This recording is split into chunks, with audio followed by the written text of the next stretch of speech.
These would be the notes for 6.2, multiplying, dividing of inequalities. There is a PDF available for download on the website if you'd like to do that. Multiplication property of inequality. Multiplying each side of an inequality by a positive number produces an equivalent inequality. We are going to show some examples here.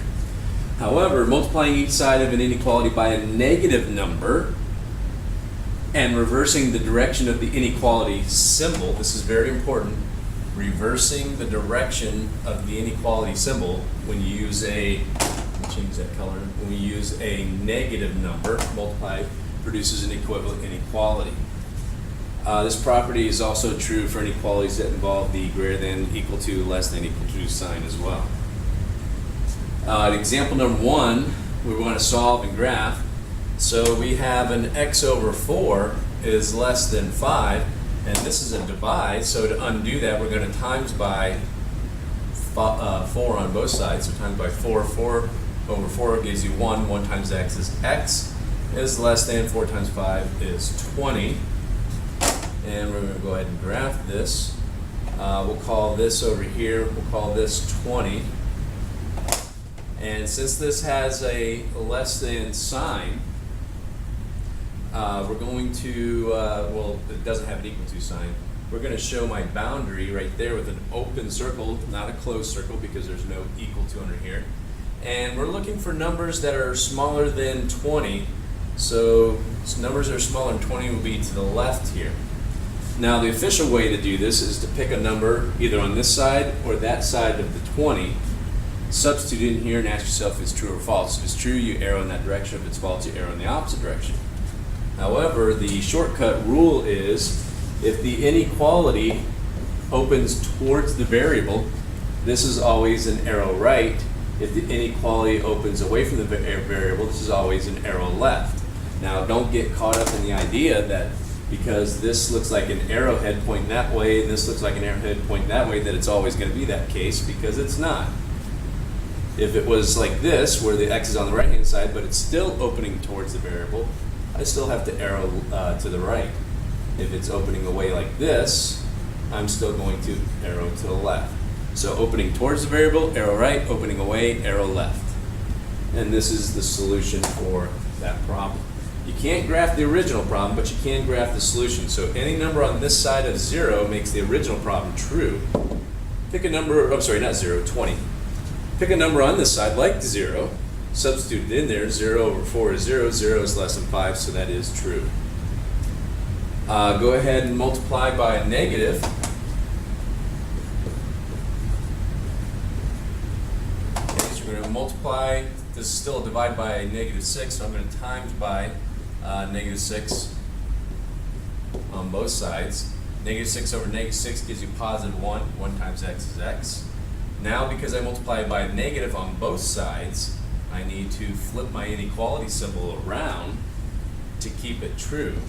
And on the next page, we're going to show you why we have to do that. Okay, I don't have an equal to sign, so let me call this right here -42. So I'm going to have an open circle because I don't have an equal to sign on this. Now this is opening towards the variable, so the shortcut to that is to remember to arrow right anytime it opens towards the variable. Now if you pick a number on this side of -42 and substitute in there, you'll see that it's correct. So go ahead and pick a number on the right hand side of -42. An easy one would be a positive one like 10. Put 10 in there. Is 10 greater than -42? The answer is true, so that means we went ahead and arrowed in the right direction. So all the solutions will be found on that side. Okay, why do we flip the sign? Here's why we do it. Okay, if we times by 2, let's say on both sides, 2 times 5 is 10, 2 times -3 is -6. The inequality was true to begin, it's still true right here, even though I multiplied by a 2. However, if I were to multiply by a -2 on both sides, -2 times 5 gives me a -10, -3 times -2 gives us a +6. If I left my inequality going that direction, you'll see that this inequality is no longer true because a -10 is not greater than a +6. So anytime that you multiply by a negative number on both sides, you must flip the inequality sign, flip it around to keep the statement true. Now, since division is the reciprocal operator of multiplication, this also holds true for division. So if you divide by a negative on both sides of an inequality, you got to flip the signs around. That is the only time, the only difference between solving inequality and inequality and equation problems. The rest of the steps are the same. You just got to remember that multiply or divide by a negative. Okay, so we're going to divide by 4. Divide by 4 to isolate. This is example number 3. So we have a t here. 4 over 4 is 1. 1 times t is t. Less than or equal to.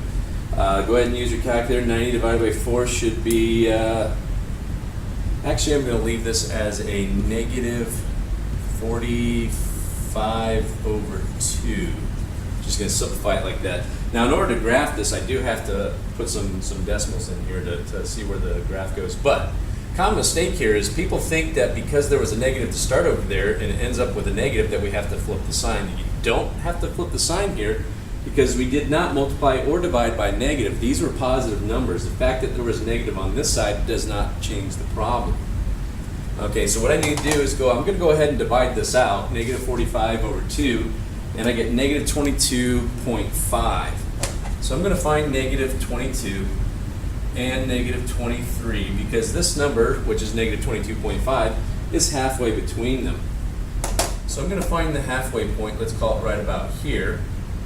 And since this has an equal to sign, we're going to go ahead and close our circle in because not only is this a boundary, but the boundary is part of the solution. And we're going to look at this portion right here, and the inequality is facing away from the variable, so that is going to be arrow to the left. So all the solutions that make this true are on the left, which means all these solutions will make the original problem true as well. Again, you cannot graph the original problem, but you can graph the solution. We'll go ahead and do a division here. This is a times.